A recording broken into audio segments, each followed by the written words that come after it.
भाजपा प्रदेश प्रभारी अरुण सिंह जयपुर में है और प्रेस से मुखातिब हो रहे हैं। क्या कुछ वो कह रहे हैं, सुनिए। और कांग्रेस का सदैव चरित्र रहा है कि कभी किसी बात को कहना, उसका मार्क करना और कुछ महीने बाद यू टर्न करना, सदैव विरोधाभास रहा है। उदाहरण के रूप में अगर देखें, जब विश्व के सबसे लोकप्रिय नेता माननीय प्रधानमंत्री जी ने पूरे देश भर में लॉकडाउन की घोषणा की, जिसके कारण कोरोना के महामारी से हम सब बच सके, पूरे विश्व भर के लोगों ने तारीफ किया। राहुल गांधी ट्विटर पे लिखते थे कि मोदी जी बताइए लॉकडाउन कब उठाएंगे। 7 मई को राहुल गांधी जी ने अपने ट्विटर हैंडल से लिखा कि मोदी जी बताइए लॉकडाउन कब उठाएंगे। और उसी समय कांग्रेस की सरकार 30 मई को पंजाब के मुख्यमंत्री लॉकडाउन की सीमा बढ़ा रहे हैं, कर हमको लॉकडाउन की सीमा बढ़ानी है। उन्हीं के मुख्यमंत्री 7 अप्रैल को राजस्थान के मुख्यमंत्री बोलते हैं कि हम लॉकडाउन को नहीं हटाएंगे। 29 अप्रैल को महाराष्ट्र के मुख्यमंत्री कहते हैं उद्धव ठाकरे, हम लॉकडाउन की और अधिक समय तक एक्सटेंड कर रहे हैं। मैं पूछना चाहूँगा, 7 अप्रैल को जब राजस्थान के मुख्यमंत्री यह कह रहे थे कि लॉकडाउन की समय और हम बढ़ा रहे हैं, ज़रूरत है, उसी समय राहुल गांधी मोदी जी से पूछते हैं इसको कब उठाएंगे। इस प्रकार का विरोधाभास, आपस में विरोधाभास कांग्रेस पार्टी के अंतर्गत है और नेता के अंदर है। वैक्सीन की शुरुआत हुई, पूरे देश ने, क्या विश्व के लोगों ने भारत के साइंटिस्ट की तारीफ की। 2 प्रकार की वैक्सीन भारत बायोटेक और सीरम के माध्यम से देश में लॉन्च हुई और विश्व के लोग भी माननीय प्रधानमंत्री जी का और साइंटिस्ट का तारीफ कर रहे हैं। और राहुल गांधी जी 23 दिसंबर को पूछते हैं कि मोदी जी यह बताइए कि चाइना, रसिया, अमेरिका में वैक्सीन आ गई है, भारत में कब नंबर आएगा। यह 23 दिसंबर को राहुल गांधी पूछते हैं ट्विटर हैंडल से। और उसके बाद वैक्सीन आने के बाद तुरंत वैक्सीन आ जाती है 1 हफ्ते के अंदर।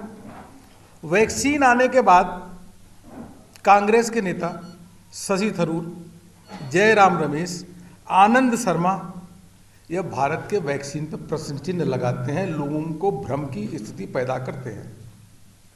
ये क्या भाई, आपके नेता एक तरफ कह रहे हैं कि वैक्सीन हिंदुस्तान में कब आएगी, जब भारत के साइंटिस्ट के द्वारा ही वैक्सीन लॉन्च हो जाती है तो 1 हफ्ते के अंदर ही आपके नेता उस पर प्रश्न चिन्ह लगाते हैं, साइंटिस्टों का अपमान करते हैं, लोगों के मन में भ्रम की स्थिति पैदा करते हैं। यह कांग्रेस का दोहरा चरित्र है, कंफ्यूज्ड पार्टी है।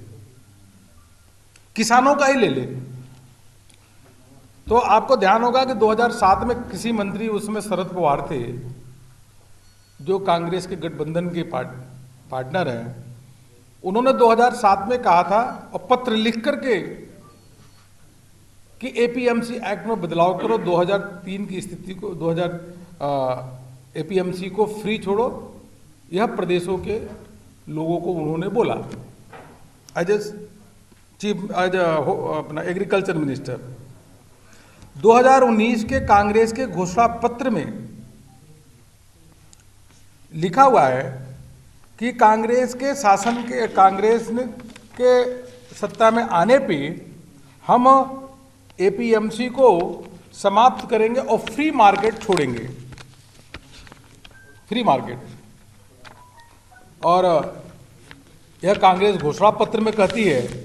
और उसके बाद जब मोदी जी किसानों की आमदनी दोगुना करने का एक संकल्प लेकर के आगे बढ़ते हैं, 3 कानून ले आते हैं, उसके बाद उसका विरोध करना। आप खुद तो मांग करते हो, घोषणा पत्र में कांग्रेस लिखती है कि एपीएमसी एक्ट को समाप्त करेंगे और फ्री मार्केट छोड़ेंगे, कोई रिस्ट्रिक्शन नहीं होगा। और तो और उनके जो कैप्टन अमरिंदर, उनके मुख्यमंत्री ने 27 जुलाई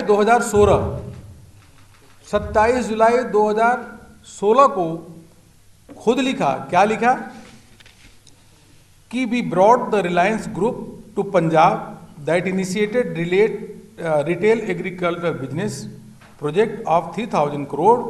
this would have triple the income of at least 1.5 lakhs farmer in 3000 villages, but Akali cancelled it. मतलब वह खुद ही बोल रहे हैं कि मैं रिटेल बिजनेस के लिए, रिटेल में एग्रीकल्चर को बढ़ावा देने के लिए प्राइवेट कंपनी को ले आ रहा है, लेकिन लोग रोक रहे हैं. और कई रिटेल के जो एग्रीकल्चर सेक्टर से कई इंडस्ट्रीज को ले आया कि रिटेल में अधिक से अधिक को एग्रीकल्चर के रिटेल में अधिक से अधिक को इन्वेस्ट करें. वो खुद लिखते हैं 2016 में, और जब मोदी जी इसको ले आते हैं कि किसानों की आमदनी बढ़े, तो राहुल गांधी उसका विरोध करते हैं. अब आप देखिए कि यह 17 सितंबर 2020 राहुल गांधी ट्विटर पे लिखते हैं, मोदी जी किसानों के आय दुगुनी करने का वादा किया था, लेकिन मोदी सरकार के काले कानून किसान खेतीहर मजदूर का आर्थिक शोषण करने के लिए बनाए जा रहे हैं. अरे भाई, एक तरफ तो आप कह रहे हो आमदनी दुगना करने का मोदी जी ने कहा था, वो कर रहे हैं, दूसरी तरफ कानून का विरोध कर रहे हो. अरे आपने तो, कांग्रेस पार्टी ने किसानों को सदैव गरीब रखा, किसानों के लिए कुछ नहीं किया. एक बार केवल कर्जा माफी करके बार बार उसको ढिढोरा पीटना. यहाँ 72,000 करोड़ रुपए हर वर्ष किसानों को पीएम किसान के अंतर्गत उनको लाभ मिल रहा है. इसके अलावा अनेक अनेक योजनाएं से किसानों की आमदनी दुगना करने का मोदी जी प्रयास कर रहे हैं. 3 कानून ले आकर के उनकी आमदनी दुगना हो वह सुनिश्चित कर रहे हैं. तो आप प्रश्न चिन्ह खड़े करो, खुद ही कंफ्यूज हो.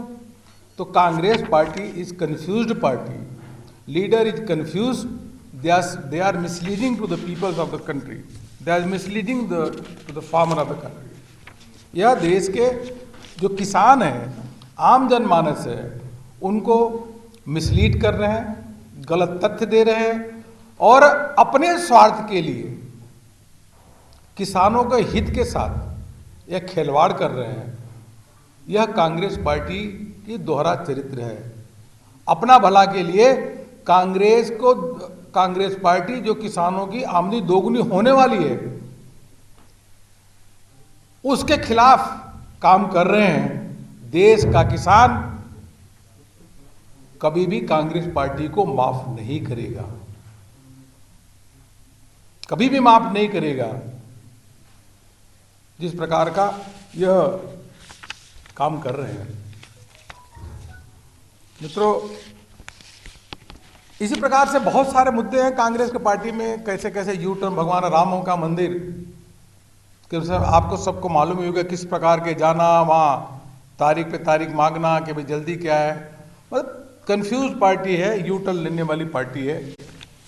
और जब नेतृत्व अगर कंफ्यूज होता है, कांग्रेस का नेतृत्व कंफ्यूज है, यू टर्न लेने वाला, मिसलीडिंग है, तो प्रदेश का नेतृत्व करने वाला व्यक्ति, चाहे मुख्यमंत्री हो, गहलोत जी हो, चाहे प्रदेश अध्यक्ष हो, वो तो कंफ्यूज रहेंगे ही रहेंगे, यह मान के चलिएगा. 2 साल गहलोत सरकार को हो गए. अब इनसे पूछे भाई कि आप किसान की बात तो करते हो, राहुल गांधी बात करते हैं, आप भी बात करते हो, हवा में बात करते हो. अरे आप गहलोत जी ये तो बताओ, जो किसानों को फ्री बिजली कनेक्शन मिल रहा था, लगभग 863 रुपये 33 रुपये,